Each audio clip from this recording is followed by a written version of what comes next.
माँ पुराण। भाई, जिस औरत ने किसी बच्ची को 20 साल तक पाला, उसकी पूरे जीवन तारीफ करे तो उसमें बुराई क्या है? क्यों बुरा लगता है भाई कि बहू जब माँ की तारीफ करती है? लेकिन तारीफ कैसी, जरा देखिए तो। ओहो माँ जी, ये रंग! अरे कैसे रंग के कपड़े पहने हैं आपने? हुआ क्या है आपको? अरे क्यों, क्या हुआ इस रंग में? इस रंग की तो 4 साड़ियाँ और हैं मेरे पास। वाह माँ, क्या जच रही हो। कहाँ जा रही हो आज? ओहो, हुआ क्या है आप लोगों के टेस्ट को? कुछ भी मतलब। अरे ये भड़काऊ रंग आपकी उम्र में अच्छा थोड़ी ना लगता है। भड़काऊ? अरे कहाँ भड़काऊ है बहू। वैसे तुझे याद होगा, तेरी शादी में तेरी माँ ने भी यही रंग पहना था, जबकि वो तो मुझसे भी बड़ी ही है। सास के मुंह से माँ की बात सुनकर बहू को तो मानो कुछ ज्यादा ही एनर्जी आ जाती है। कैसी बात कर दी माँ जी, मेरी माँ से तुलना छोड़ ही दो आप। क्यों? क्या वो तुलना करने के भी लायक नहीं है बहू? नहीं, बिल्कुल नहीं।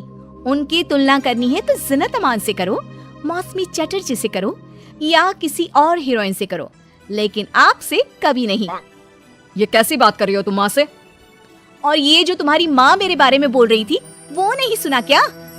सास बहू का झगड़ा फुल ऑन शुरू हो चुका था।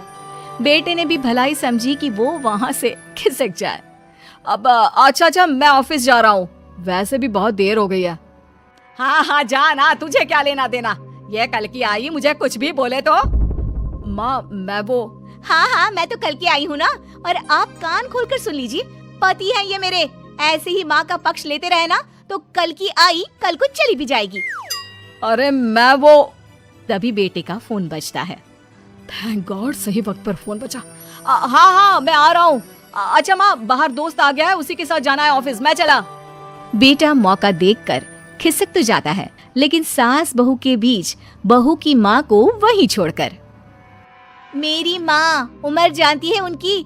अरे अभी 25 की भी नहीं हुई है वो। 25 की वो नहीं तो 22 की तू कैसे? अरे 3 साल में ही पैदा कर दिया था क्या? तो कर दिया था तो? अरे पता है ना पहले कितनी जल्दी शादी हो जाती थी।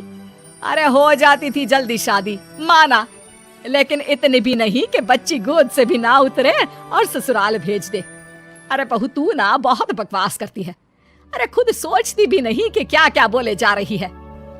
खैर, उस दिन का मैटर तो किसी तरह बंद होता है, लेकिन बहू के अंदर माँ का कीड़ा एक दिन फिर उछल पड़ता है। अरे ये क्या माँ जी, आज तो त्योहार है, कुछ और बना लेती। ये थोड़े से खाने से कोई त्योहार मनता है क्या? अरे देखो क्या क्या नहीं है, गुलाब जामुन, दही बड़े, 5 तरह की सब्जी, और तो और पुलाव, रायता। और माँ ये क्या है? बेटा ये घेवर है, देसी घी के घर पर बनाए हैं मैंने। टेबल पर रखने तक की जगह नहीं है। माँ इतना कुछ बना लिया। सही बात है, जिसके घर पर इतना सही बन जाए उसके लिए तो यही बहुत है। एक मेरी माँ को देखो, अरे त्योहार हो या आम दिन, इतनी वैरायटी बनाती है कि पूरे घर की जमीन कढ़ाई, कुकर और कटोरी से ही भरी रहती है। कम से कम 75 तरह का खाना बनाती है, 75 तरह का। सास बोलने ही वाली होती है कि बेटा माँ को शांत रहने का इशारा करता है, लेकिन सास तो भाई सास होती है, कहाँ मानने वाली। अच्छा तो ये बात है, तो बहू जरा ये भी बता दे कि इतना खाना वो कितने दिन में बनाती है और खाता कौन कौन है? बहू जिसके फेंकने की सारी सीमा खत्म हो चुकी थी। खाता? अरे पूरा मोहल्ला खाता है, और माँ ये सारा 75 तरह का खाना सिर्फ और सिर्फ 10 मिनट में बनाती है। अब बताओ, कर सकती हो क्या तुलना मेरी माँ के साथ? बड़ी आई। नहीं बहू, मैं तो मान गई तेरी माँ को।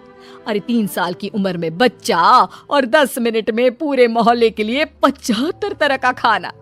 ना जी ना, मैं तो तुलना करने का सोच भी नहीं सकती। सास के मुंह से ये बात सुनकर बहू तो मानो 7वें आसमान में पहुंच जाती है, और सास को बातों बातों में हराना, और वो भी जब सास झुककर इस बात को मान ले, ऐसा तो किसी भी बहू की जिंदगी में हो जाए तो। लेकिन जैसा कि हमने पहले भी कहा था कि सास सास होती है। सुन बेटा, ये बहू के साथ रहना और इसकी फालतू की बकवास सुनना, अरे मेरे तो कान खराब हो रहे हैं। ऐसा लगने लगा है जीवन में मैंने तो कुछ किया ही नहीं। अरे माँ, तू भी कहाँ उस पागल से तुलना कर रही है? जाने देना, तू तो खुद समझ रही है ना उसकी बात का मतलब। अरे हाँ बेटा, वो तो है, लेकिन फिर भी मैं चाहती हूँ कि तू इसकी माँ को यहाँ बुला।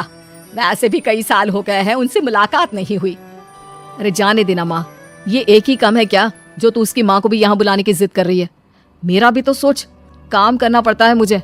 नहीं नहीं माँ। लेकिन माँ की जिद के सामने बेटे की एक नहीं चलती और वो सास को फोन कर देता है। उधर बहू लगी पड़ी है। मेरी माँ तो अपनी बहू के पैर दबाती है, पता है आपको? अरे बस कर बहू, अब नहीं सुनी जाती तेरी माँ की तारीफ। अरे बहू के पैर कौन सी सास दबाती है? यही तो बात है मेरी माँ की, मेरी माँ दबाती है। बहू अभी भी माँ की तारीफ कर रही थी कि दरवाजे पर खड़ी हो जाती है बहू की माँ। तुम कैसे माँ? हाय रे, मेरी बेटी हकली हो गई। कैसे बेटा? अरे चुप कर माँ, ये पूछ रही हूँ कि तूने ना फोन किया ना चिट्ठी। अरे बता तो देती कि आ रही है। अरे अब आ गई है तो अंदर बिठा, चाय पिला। क्यों बहन जी, कोई तकलीफ तो नहीं हुई ना आने में? तकलीफ? अरे पूछिए क्या नहीं हुआ। उम्र इतनी हो गई है कि चला नहीं जाता। बहू को बोल बोल कर हार गई कि तेल गरम करके मालिश कर दे पैर की, लेकिन नहीं। सास बहू की ओर देखती है। अच्छा चल फ्रेश हो जा, मैं खाना लगाती हूँ। बहू खाना लगाती है। सभी बैठे होते हैं कि बहू की माँ। हाय रे, अरसा ही हो गया एक साथ इतना सारा खाना देखकर, वरना घर में 2 रोटी और सब्जी ही बना लेती हूँ तो लगता है कि बहुत बना लिया। वरना बहन जी, मेरी सास वो तो कम से कम 2 सब्जी और दाल बनाती थी, लेकिन सच कहूँ मुझसे नहीं होता। मैंने तो शादी के बाद रिन्नी के पापा से बोल दिया था कि भाई खाना बनाना आता ही नहीं, उतना ही बनाऊंगी जितने में पेट भर जाए। तो क्या सासू माँ, मोहल्ले वालों को आपके घर से खाना नहीं जाता था त्योहारों में? त्योहारों में खाना मोहल्ले वालों के लिए? अरे कैसी बात कर रहे हैं दामाद जी? उल्टा त्योहारों में तो मैंने कभी खाना बनाया ही नहीं। वो क्या है ना, मंदिरों का भंडारा लगता था, वहीं लाइन में मैं रिन्नी के पापा को बर्तन देकर खड़ा कर देती थी। अरे कई बार तो खीर रिन्नी ही भीड़ में आगे जाकर ले आती थी। बताया नहीं क्या बेटा ससुराल वालों को कुछ? क्या कहती रिन्नी बहू? चेहरा लाल और शक्ल पर 12 बजे थे। अब क्या बताए बहन जी, काम करने का शौक ही नहीं रहा और आलसी तो मैं इतनी थी कि क्या बताऊं। रिन्नी को तो मैंने पैदा भी 43 साल की उम्र में किया। सब बोलते थे बुढ़ापे में बच्चा पैदा कर रही हो। अब तो बस सारी हदें पार चुकी होती है। बिना किसी से कुछ कहे रिन्नी बोल पड़ती है। माँ जी, मुझे माफ कर दीजिए, मैं तो बस मजाक करती थी आप लोगों से।